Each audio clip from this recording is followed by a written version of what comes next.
యోహాను సువార్త 4వ అధ్యాయము 23, 24 వచనాలు.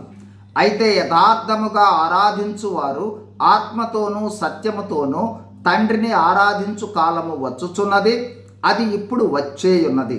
తన్ను ఆరాధించువారు అట్టివారే కావలెనని తండ్రి కోరుచున్నాడు. దేవుడు ఆత్మ గనుక ఆయన్ను ఆరాధించువారు ఆత్మతోనూ సత్యముతోనూ ఆరాధించవలెను. మన ఆరాధన తండ్రి అయిన దేవుని కోరిక.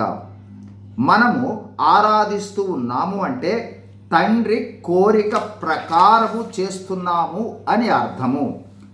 ఆరాధన క్రైస్తవునికి నిరంతర ప్రక్రియ. మన జీవిత కాలమంతా మన జీవితమే ఆరాధనగా ఉండాలి. శరీరమును ఆస్పదము చేసుకొనక ఆత్మ వలన ఆరాధించుటయే నిజమైన ఆరాధన. మనము ఆత్మతో ఆరాధిస్తూ ఉన్నామా, శరీరముతో అంటే మనసుతో ఆరాధిస్తూ ఉన్నామా? ఆత్మతో ఆరాధించుట అంటే మనలో ఉన్న పరిశుద్ధాత్ముని ఆధీనములో ఉండి ఆరాధించుట, అంటే ఆయన నడిపింపులో ఆరాధించుట. ఆ నడిపింపులో ఉన్నామని ఎలా తెలుసుకుంటాం? సహజంగా కొన్ని సూచనలు, అనుభవాల ద్వారా గ్రహించగలము.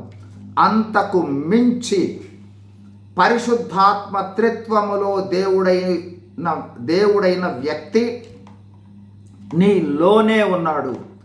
ఆత్మస్వరూపిగా మనలో ఉన్నాడు. రక్షింపబడిన విశ్వాసికి తనలో ఉన్న పరిశుద్ధాత్మను చూడాలి అనే తృష్ణ ఉండాలి. ఆయనను చూడాలంటే మన ఆత్మీయ నేత్రాలు తెరవబడాలి. అందుకోసము దేవునికి ప్రత్యేక ప్రార్థన అవసరం. ఆ అదృశ్య ఆత్మను చూచు విశ్వాసము కొరకు ప్రార్థనలో మొరపెట్టాలి, కనిపెట్టాలి, గోజాడాలి, సమయాన్ని వెచ్చించి ప్రార్థించాలి. తేటగా నీలో ఉన్న పరిశుద్ధాత్మను అప్పుడు చూస్తావు, ఆ వెలుగును చూస్తావు, ఆ మహిమను చూస్తావు, ఆ స్వరమును వింటావు, ఆయన నడిపిస్తున్నట్లు గ్రహిస్తావు. ఈ అనుభవంలోనికి రాకుండానట్లు ఇహలోక సంబంధమైన దేవత మన మనోనేత్రాలకు గ్రుడ్డితనం కలుగు చేసే ప్రయత్నం చేస్తుంది.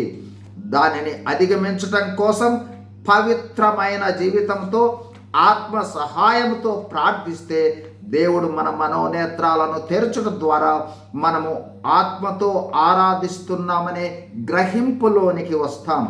ఈ అనుభవము అందరము పొందగలము. God bless you. Thank you.